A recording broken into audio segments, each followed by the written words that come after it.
Hello friends, ISPCS study के इस online platform पे आपका स्वागत है। जैसा कि आपको पता है कि डेली जो है क्लासेस चलती हैं आपकी GS4 की। ठीक है, तो उसी क्रम में मैं आपको GS4 में दूसरे जो सिलेबस का यूनिट है उसको मैं दूसरा यूनिट पढ़ा रहा हूँ। इसमें क्या पढ़ा रहा हूँ आपको, मैं आपको आज पढ़ाने वाला हूँ नैतिक और राजनीतिक अभिरुचि, सामाजिक प्रभाव। ठीक है, ये 3 टॉपिक आज हम कराएंगे, नैतिक और राजनीतिक अभिरुचि। ऐसे अगर आपको पढ़ना रहेगा तो नैतिक अभिरुचि एक अलग अभिरुचि हो गई, राजनीतिक अभिरुचि अलग से, और सामाजिक प्रभाव पढ़ेंगे। और परसुएशन यानी धारणा जो है ये गलत है, मतलब विश्वास पैदा करना, सहमति पैदा करना, धारणा हटा करके, ये वाला टॉपिक कल पढ़ाएंगे इसको। ठीक है, इस तरह से आपका दूसरा यूनिट भी आपका कंप्लीट हो गया। मतलब मैंने आपको यहाँ तक के नोट्स पूरे दे दिए हैं टेलीग्राम पे, और ये नोट्स पढ़ा दिया। दूसरा यूनिट का भी नोट्स जब ये कंप्लीट हो जाएगा तो दूसरा यूनिट का भी नोट्स हम दे देंगे। अब हम तीसरा यूनिट की तरफ फिर हम बढ़ेंगे आगे। ठीक है, तो जल्दी से जल्दी हम लोग अपना क्लासेस शुरू करते हैं। तो दिया है नैतिक अभिरुचि, ठीक, नैतिक अभिवृत्ति, अभिरुचि नहीं अभिवृत्ति। ठीक है, तो नैतिक अभिवृत्ति में हमें क्या जानना है वो देखिए। बहुत इंपॉर्टेंट क्लासेस हैं, इसको आप अगर समझेंगे, नोट्स हैं हैंड रिटेन, तो बहुत अनेक तरीक़ों से नोट्स बनाए गए हैं। तो उसमें कई सारे कंटेंट्स को लिया गया है, फ्लो चार्ट्स भी हैं, बहुत ही स्पेशल कंटेंट है, बेहतरीन कंटेंट है। उम्मीद है आपको समझ में आएगा। तो नैतिक अभिरुचि क्या होता है, अभिवृत्ति क्या होती है? किसी व्यक्ति का नैतिक विषयों जैसे कि नैतिक निर्णय, नैतिक सिद्धांत, नैतिक विधान या नैतिक मूल्यों के बारे में विश्वास, धारणा, विचार, यानी ये संज्ञानात्मक घटक हो गए। फिर पसंद नापसंद का भाव यानी भावनात्मक घटक, या एवं अनुकूल प्रतिकूल कार्य करने की तत्परता के सेट यानी समुच्चय या तंत्र को क्या कहते हैं? नैतिक अभिवृत्ति कहते हैं। ठीक है, मतलब हमें अगर अच्छे तरीके से समझना है तो इसको शॉर्ट्स में देख सकते हैं कि व्यक्ति का जो नैतिक विषय, जैसे कि नैतिक निर्णय हो गया, नैतिक सिद्धांत हो गया या नैतिक विधान हो गया, उसके बारे में उसके संज्ञानात्मक घटक, उसके भावनात्मक घटक या उसके अनुरूप घटक यानी अनुकूल या प्रतिकूल कार्य करने की जो तत्परता होती है उसके सेट को क्या बोलते हैं? नैतिक अभिवृत्ति कहते हैं। ठीक है, अब नैतिक अभिवृत्ति में क्या होता है? किसी घटना, मुद्दे आदि के बारे में क्या है, अच्छा बुरा, उचित अनुचित आदि का क्या होता है? निर्धारण होता है। इसका संबंध होता है क्या करना चाहिए, ठीक, क्या नहीं करना चाहिए, इन सारी चीज़ों से। ठीक, मतलब क्या अनुचित है, ठीक, और दूसरा क्या होगा, क्या उचित है। ये 2 चीज़ों से इनका संबंध होता है। उदाहरण के लिए अगर देखा जाए तो जो व्यक्ति क्या है, गांधी के नैतिक सिद्धांतों में विश्वास करते हैं, उन्हें बहुत अधिक पसंद करते हैं, तो वह क्या करते हैं, वो जीवन के बारे में सत्य और अहिंसा के अनुसार कार्य करेंगे। ठीक, जो व्यक्ति क्या होता है, स्वार्थवाद और भौतिकता को विश्वास करता है, उसे बहुत अधिक पसंद करता है, वो जीवन में क्या करेगा, खाओ पियो मौज करो उड़ाओ में क्या करेगा, विश्वास करेगा। इसी तरह से अगर हम प्रशासन में देखें तो सुशासन की संकल्पना यानी सुशासन की संकल्पना, गुड गवर्नेंस की संकल्पना को साकारित करने के लिए क्या है, प्रशासनिक अधिकारियों में नैतिक मूल्यों के प्रति सकारात्मक अभिवृत्ति होनी चाहिए। जैसे उनमें समाज के कमजोर वर्गों के प्रति सहानुभूति होनी चाहिए, सहिष्णुता एवं करुणा का भाव भी होना चाहिए। ठीक है, नैतिक अभिवृत्ति को प्रभावित करने वाले कौन कौन से कारक होते हैं? बहुत इंपॉर्टेंट है। नैतिक अभिवृत्ति को सोशियो कल्चरल फैक्टर्स जो होते हैं वो अधिक प्रभावित करते हैं, यानी सामाजिक सांस्कृतिक कारक। सामाजिक सांस्कृतिक कारक में देखिए समाज जो है सबसे अधिक प्रभावित करता है। नागरिक समाज यानी सिविल सोसाइटी क्या करती है, हमारे नैतिक अभिवृत्ति को भी प्रभावित करती है। हमारे मित्र क्या होते हैं, इसको प्रभावित करते हैं। हमारा परिवार भी जो है हमारी सामाजिक सांस्कृतिक कारक के रूप में इसको प्रभावित करता है। जो शैक्षणिक संस्थाएं होती हैं वे भी जो होती हैं हमारे जो हमारी अभिवृत्ति होती है उसको निर्माण करने में, मीडिया निर्माण करने में क्या होती है, नैतिक अभिवृत्ति को प्रभावित करके उसको मदद करती है। वहीं धार्मिक कारक में देखा जाए तो धार्मिक कारक में देखा जाए कि विश्व के विभिन्न धर्म जो है बुनियादी रूप से दया, प्रेम, सत्य आदि के नैतिक मूल्यों क्या होते हैं, संपादन और संरक्षण की बात करते हैं।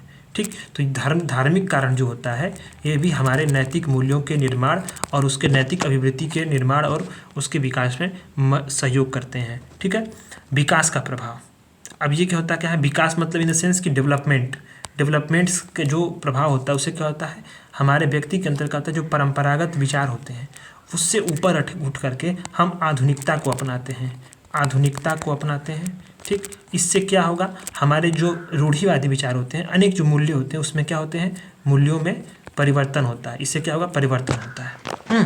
अब ये हो गया आपका नैतिक अभिवृत्ति। अब आता है इसमें, आप देखिए सिलेबस में दिया हुआ है ये, अब इतना ही, इससे अधिक आप याद भी नहीं कर पाएंगे। इतना जो बता रहा हूँ उतना कर लीजिए, उसको रट लीजिए एकदम। राजनीतिक अभिरुचि, अगर इसको आप पढ़ लेंगे ना तो सीधे सीधे आप आंसर लिखेंगे। अब राजनीतिक अभिरुचि को देखिए। राजनीतिक अभिरुचि क्या है? किसी राजनीतिक विषय और राजनीतिक सिद्धांत या राजनीतिक विचारधारा, जैसे कि उदारवाद हो गया, पूंजीवाद हो गया, समाजवाद हो गया, साम्यवाद हो गया, या शासन का स्वरूप माने लोकतंत्र, राजतंत्र, धर्मतंत्र, चुनाव प्रणाली यानी ईवीएम, नोटा, मतपत्र के बारे में क्या है? व्यक्ति की जो धारणा है, व्यक्ति की जो विश्वास है, व्यक्ति का जो विचार यानी संज्ञानात्मक पक्ष, ठीक, पसंद नापसंद का भाव यानी कि भावात्मक पक्ष, अनुकूल प्रतिकूल कार्य करने की तत्परता यानी व्यवहारात्मक पक्ष, इसी के जो सेट होता है उसको क्या बोलते हैं? समुच्चय को क्या बोलते हैं? राजनीतिक अभिवृत्ति कहते हैं। आप समझे बात को? मतलब राजनीतिक अभिवृत्ति क्या है? किसी भी राजनीतिक विषय जैसे राजनीतिक सिद्धांत, विचारधारा यानी उदारवाद, पूंजीवाद, साम्यवाद, समाजवाद, शासन का स्वरूप यानी स्ट्रक्चर ऑफ गवर्नेंस, ठीक है। इसके बाद जो स्वरूप हो गया उसका स्ट्रक्चर हो गया, लोकतंत्र हो गया, राजतंत्र हो गया, धर्मतंत्र हो गया, चुनाव प्रणाली यानी ईवीएम और मतपत्र, नोटा आदि के बारे में क्या है? जो व्यक्ति की धारणा होती है, जो व्यक्ति का विश्वास होता है, व्यक्ति का जो विचार होते हैं वो यानी संज्ञानात्मक पक्ष, पसंद नापसंद का भाव यानी कि भावात्मक पक्ष, प्रतिकूल और अनुकूल कार्य करने की जो तत्परता होती है यानी व्यवहारात्मक पक्ष, इसी के जो सेट होते हैं, समुच्चय होती हैं, उसको हम क्या बोलते हैं? राजनीतिक अभिवृत्ति कहते हैं। यानी कि राजनीतिक अभिवृत्ति इसी को बोलते हैं। और इसको कौन कौन चीज़ें प्रभावित करती हैं? तो राजनीतिक अभिवृत्ति को कौन कौन प्रभावित करता है उसको देखते हैं। परिवार प्रभावित करता है, सबसे पहले हमारा परिवार जो होता है वो हमारा राजनीतिक गुरु भी होता है, ठीक। समाज हमको प्रभावित करता है, मीडिया यानी प्रिंट, इलेक्ट्रॉनिक और सोशल मीडिया, सिविल सोसाइटी हमें इसको प्रभावित करती है, भ्रष्टाचार, चुनावी मुद्दे, नेताओं के वायदे, नेताओं के व्यक्तित्व व वायदे, प्रचार, क्षेत्रवाद, भाषावाद, जातिवाद, महंगाई, राजनीति, ये क्या होते हैं? ये राजनीति की अभिवृद्धि के निर्माण में सहायक होते हैं, ठीक है। और ऐसे ही देखा जाए तो प्रशासनिक अधिकारी क्या होते हैं? किसी भी दल या विचारधारा को व्यक्तिगत रूप से पसंद करते हों परंतु सार्वजनिक रूप से उसके पक्ष या विपक्ष में कोई भी व्यवहार नहीं करना चाहिए, ठीक। ये इसका एक पक्ष, ये पहलू बता रहा है, ये मैंने इसके लिए यहाँ पर नोट किया कि एक पहलू ये है कि प्रशासनिक अधिकारी को किसी भी राजनीतिक दल या विचारधारा को व्यक्तिगत रूप से जो कुछ भी पसंद करता हो पर उसे सार्वजनिक रूप से उसके पक्ष या विपक्ष में कोई भी व्यवहार नहीं करना चाहिए। उससे राजनीतिक कार्यक्रमों में जैसे धरना प्रदर्शन, रैली आदि में सम्मिलित नहीं होना चाहिए। उससे अपना कार्य गैर राजनीतिक ढंग से करना चाहिए, उससे राजनीतिक तटस्थता का पालन करना चाहिए। ये एक पक्ष है, इसीलिए मैंने यहाँ रखा, इसको आप लिख सकते हैं, ठीक है। शब्द आता सब कुछ है, पर क्या होता है कि जो शब्द होते हैं, जिन शब्दों में हमें लिखना है, जो कीवर्ड्स हैं, जो चीज़ें हमें वहाँ पे उकेरनी है, उकेरनी मतलब उसको लिखनी है, तो उसके एक प्रक्रिया होती है, उसकी तय एक मतलब उसके मानक होते हैं, तो उस मानक के अनुसार हमें लिखना चाहिए। सब कुछ आना अलग बात होता है, लिखना अलग चीज़ होती है, ठीक। सोशल इन्फ्लुएंस, सामाजिक प्रभाव। अब यहाँ पे सामाजिक प्रभाव क्यों हम पढ़ रहे हैं? आप देखिएगा सिलेबस में क्या लिखा है? सिलेबस में यहाँ पे डायरेक्ट लिखा है सामाजिक प्रभाव, ठीक है। तो सामाजिक प्रभाव क्या होगा इसका हम लोग देखते हैं, ठीक। तो सामाजिक प्रभाव को हम बहुत अच्छे तरीके से इसमें देखें कि यह क्या है, वह प्रक्रिया है जिसमें क्या है कि जिसमें किसी उसके द्वारा किसी व्यक्ति की क्या होती है? सोच, ठीक। सोच जो होती है किसी व्यक्ति की, उस व्यक्ति की विचार, पसंद नापसंद के भाव, उसके व्यवहार, इसको क्या दूसरों की उपस्थिति के माध्यम से क्या होते हैं? उसको प्रभावित किया जाता है। जैसे क्या है? लोगों पर, घनिष्ठ मित्रों पर, मीडिया और क्षेत्र के विशेष के सामान्य तत्वों का प्रभाव पड़ता है, ठीक। जैसे क्या है? सामाजिक प्रभाव मतलब सोशल इन्फ्लुएंस। इन्फ्लुएंस कैसे होगा? जिसके माध्यम से किसी व्यक्ति की सोच, विचार, पसंद नापसंद, भाव, व्यवहार, दूसरों की उपस्थिति, उसके माध्यम से क्या होता है? उसको प्रभावित किया जाता है। जैसे लोगों पर, घनिष्ठ मीडिया, क्षेत्र विशेष के सामान्य लोगों क्या होता है? प्रभाव अधिक पड़ता है। यह प्रभाव क्या होता है? सकारात्मक भी हो सकता है और दूसरा नकारात्मक भी हो सकता है। इस क्यों सकारात्मक और नकारात्मक दोनों रूप में हो सकता है? चूँकि क्या है कि सकारात्मक जो प्रभाव पड़ेगा वो हमारे व्यवहार को सकारात्मक रूप में प्रभावित करेगा। ये हमारे सकारात्मक रूप में सकारात्मक अभिवृत्ति का यहाँ पे निर्माण होगा, ठीक। सकारात्मक अभिवृत्ति का निर्माण होगा। नकारात्मक जब होगा तो वो जो है नकारात्मक रूप से प्रभावित करेगा। ये एक हीनता की भावना को भी पैदा करता है, ठीक है। तो इसका प्रकार क्या है? इसके प्रकार बहुत सारे हैं सामाजिक प्रभाव के। अनुपालन, ये इसका आशय ऐसी स्थिति से है जब कोई व्यक्ति द्वारा किए गए आग्रह, निवेदन या मान्य के अनुरूप क्या है, एक विशिष्ट व्यवहार करता है। अनुपालन में क्या होगा, आदेश नहीं दिया जाता बल्कि सूचना, निवेदन, आग्रह इत्यादि से क्या होता है, व्यवहार को अपेक्षित दिशा में परिवर्तित कर सकते हैं। जैसे क्या है कि अनुपालन क्या होता है कि हम मतलब किसी चीज़ को कोई आदेश नहीं देंगे बल्कि आग्रह करेंगे, निवेदन करेंगे, मानने के लिए उसके अनुरूप के विशिष्ट व्यवहार करेंगे और उसका अनुपालन सुनिश्चित करेंगे। इसलिए क्या होगा, इसके माध्यम से व्यवहार को जो होगा अपेक्षित दिशा होगी, जिस दिशा में वो किया जा सकता करना है उसके माध्यम से हम परिवर्तित कर सकते हैं। उदाहरण के तौर पर जैसे गांधी जी ने आह्वान किया था, आह्वान में क्या किया था, लोगों को अपनी नौकरी, व्यवसाय आदि को छोड़ करके राष्ट्रीय आंदोलन में भाग लेने पर लोगों को प्रेरित किया था। पीएम ने भी अभी हाल ही में पीएम नरेंद्र मोदी ने भी क्या बोला, अपने आग्रह पर अनेक लोगों को गैस सब्सिडी छुड़वाया। ठीक, आग्रह पर ही स्वच्छता अभियान चलाया, स्वच्छता अभियान चला दिया। ठीक, कोरोना काल में थाली भी पिटवा दिया। मतलब उससे वो एक उसको नेगेटिव सेंस में नहीं लेना है। क्यों नहीं लेना है, क्योंकि क्या है, वो एक मनोबल, ये एक सकारात्मक उसको अभिवृत्ति, यही है, सकारात्मक भाव से उसको लीजिए। सकारात्मक अभिवृत्ति में अगर देखा जाए तो हमारे अंदर सकारात्मक भाव को उत्पन्न करने के लिए वो सब चीज़ें की गई थी।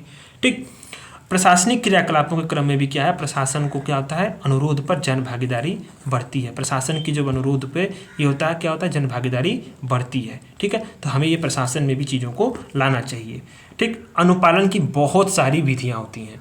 ठीक, अनुपालन की बहुत सारी विधियाँ होती हैं जिनकी सहायता से क्या होता है, जो लक्षित व्यक्ति से हम अनुरोध, निवेदन या मांगों का अनुपालन कराया जाता है। ठीक, जैसे क्या है, उंगली पकड़कर हाथ पढ़ना, ठीक, मतलब foot in the door technique. इसमें क्या होता है, इसमें छोटा अनुरोध किया जाता है और जो व्यक्ति अनुपालन कर देता है तो और बड़े अनुरोधों का उसको अनुपालन करते हैं। बड़ी मांग बता करके क्या कहते हैं, छोटा मांग पूरी करना। ठीक, छल कपट की प्रवृत्ति, तो ये अंगुली, ये बहुत सारी चीज़ें हैं, इसमें कई सारी विधियां आती हैं। ठीक है, लेकिन क्या है, अगर आप इसमें देखें, दूसरा एक विधि है कि आत्मसातीकरण। आत्मसातीकरण एक और विधि है, ये जरूरी है इसको देखना।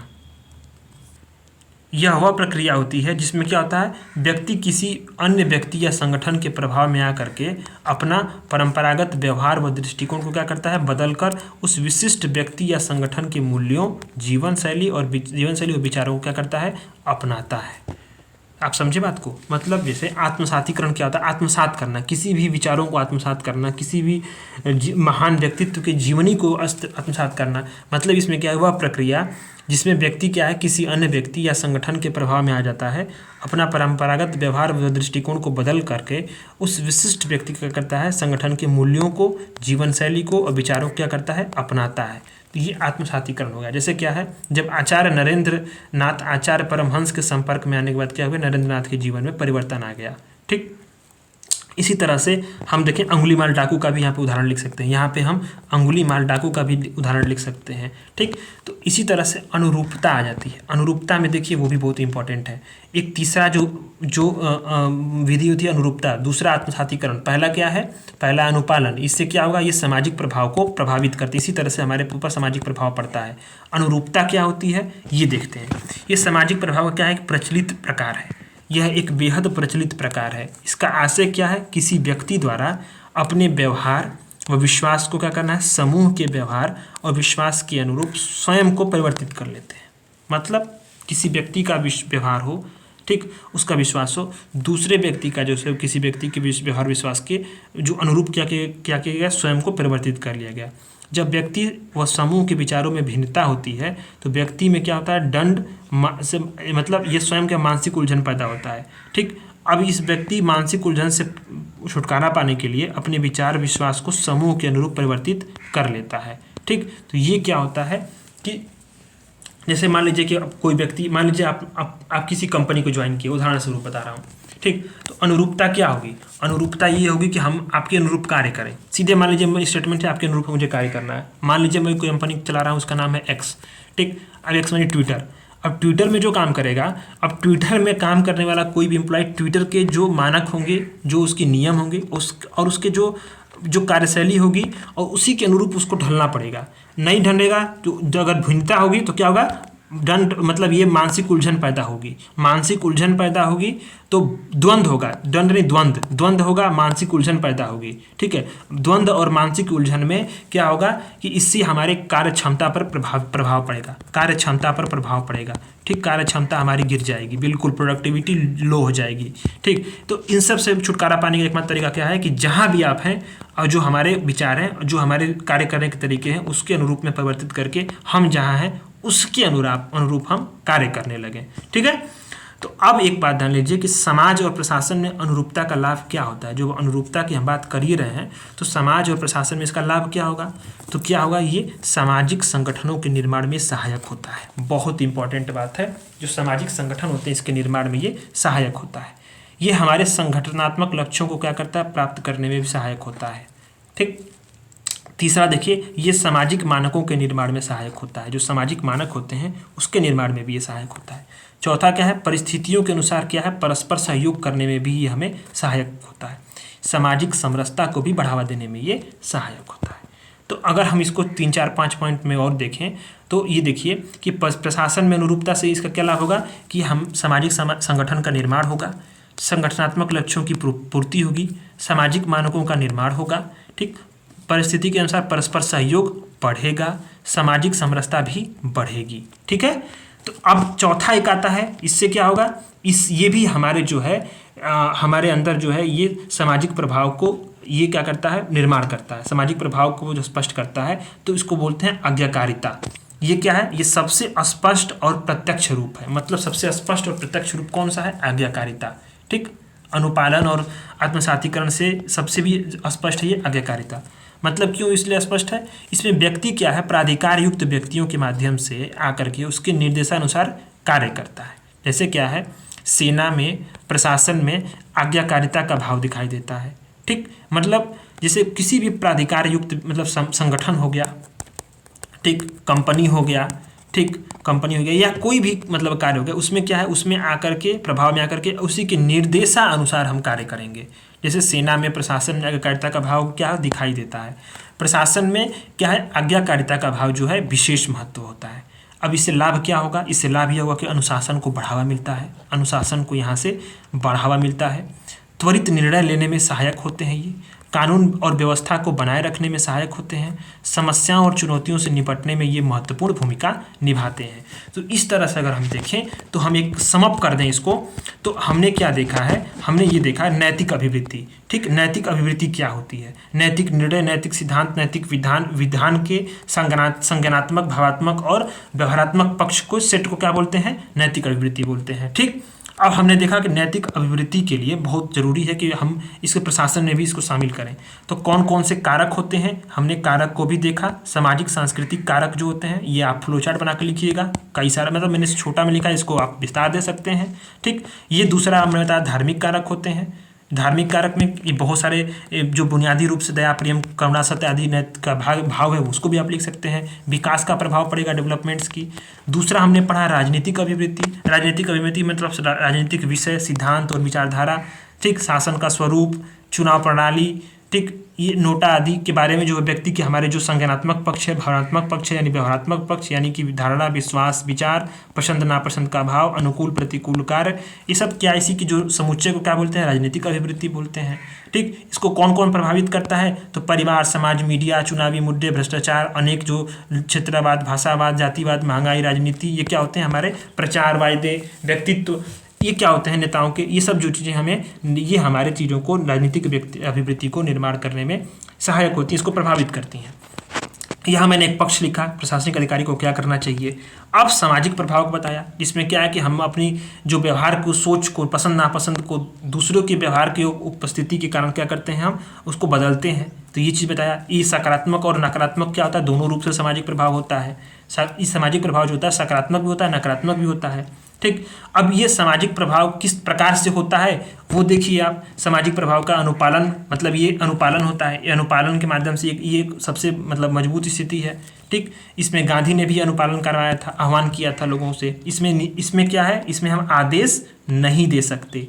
ये अनुपालन में क्या है, आदेश वर्जित है, आदेश नहीं दे सकते। ठीक है, दूसरा आता है आपका कि दूसरा आता है आपका आत्मसातीकरण, जिसमें हम आत्मसात करते हैं चीज़ों को, जिसमें क्या व्यक्ति के संगठन प्रभाव में आकर के अपना परंपरागत व्यवहार दृष्टिकोण को बदल करके हम उस संगठन के मूल्यों, जीवन और शैली के विचारों को अपनाते हैं।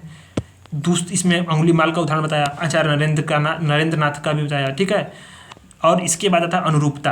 अनुरूपता में क्या है, ये हमारे जो सामाजिक प्रभाव का प्रचलित रूप है, ठीक, यानी जिसके अंदर हम काम कर रहे हैं उसके अंदर हम अब हमारे विचार मैच नहीं करेंगे तो द्वंद्व और मानसिक उलझन होगा। इससे छुटकारा पाने के लिए हम उसके अनुरूप ढल जाते हैं, तो यही अनुरूपता हो गई। इसको शब्दों में मैंने यहाँ पे लिख दिया है, आप इसको नोट कर लीजिएगा। चौथा आ गया आपको प्रशासन और समाज में अनुरूपता का क्या लाभ होगा, तो सामाजिक संगठन का निर्माण होगा, संगठनात्मक लक्ष्यों की प्राप्ति होगी, मानकों का निर्माण होगा, परिस्थितियों के अनुसार सहयोग बढ़ेगा, सामाजिक समरसता को बढ़ावा मिलेगा। तो ये हम यहाँ पे कर लिए। अब चौथा आता है आज्ञाकारिता। ये क्या है, ये हमारा सबसे महत्वपूर्ण है, जिसमें हम आज्ञाकारी बन करके, जिसको व्यक्तियों के प्रभाव में आकर के प्राधिकार युक्त व्यक्तियों के प्रभाव में आते हैं, उसके निर्देशानुसार कार्य करते हैं। ये हमारे प्रशासन में, सेना में इसका बहुत बड़ा भाव दिखाई देता है। इसमें अनुशासन को बढ़ावा मिलता है, त्वरित निर्माण में सहायक होता है, कानून व्यवस्था बनाए रखने में भी महत्वपूर्ण भूमिका निभाता है, और समस्याओं और चुनौतियों से निपटने में भी ये महत्वपूर्ण भूमिका निभाता है। तो हमने अब सिलेबस के बहुत इम्पॉर्टेंट टॉपिक को आज कंप्लीट कर लिया। मैं आपको ये नोट्स बना करके ही पढ़ाता हूँ, कारण ये है कि मैं अगर मुंह से पढ़ा दूँ, मेरे पास वो संसाधन नहीं है, ठीक है। मुझे बस लोगों की हेल्प करनी है, ठीक है। संसाधन का उतना उपलब्ध नहीं है, तो इसी कारण से मैं आपको हैंड रिटन नोट्स बनाता हूँ, और नोट्स बेहतरीन है। बहुत सारे जो कंटेंट्स हैं उससे एकदम क्रिस्प कंटेंट निकाल करके बनाए गए हैं, तो उसमें आप बिल्कुल सब्जेक्ट का जो सिलेबस का टॉपिक है उन टॉपिक्स को मैं आपको कवर कराता हूँ। तो ये वीडियोस आपको कैसी लगती हैं, अगर आपके बारे में क्या इसका मतलब, जब पीपीटी वगैरह मैं नहीं बना पाता भाई, क्योंकि चूँकि टेक्निकली मैं उतना भी उसमें सक्षम नहीं हूँ, मेरे पास उतने संसाधन भी नहीं है। तो आप जानते हैं मैंने अभी नए नए तरीके से प्लेटफॉर्म को ओपन किया है, तो अब ये जो मैं टॉपिक करा रहा हूँ, क्या आपको समझ में आ रहा है, ये कंटेंट कैसा है, ये बिल्कुल आप ज़रूर बताइएगा, आपको क्या चाहिए और इसमें, ठीक। यहाँ क्या मैं PYQs को जोड़ूँ, मतलब कुछ भी आप अपने विचार, अपनी फीडबैक क्लास के एंड में कमेंट करके जरूर दीजिएगा, ठीक है। तो वीडियोस को जरूर लाइक कर दीजिए, और मैं आपको पूरा GS इसी तरह से कंप्लीट करा दूंगा। सभी सब्जेक्ट का, सभी टॉपिक्स का कम से कम 4 पेज का, 3 पेज का नोट्स होगा, और उसको मैं एक्सप्लेन करता हूँ, और मैं उम्मीद करता हूँ कि आपको अच्छा लगता होगा। आप अपना फीडबैक जरूर दीजिएगा। धन्यवाद।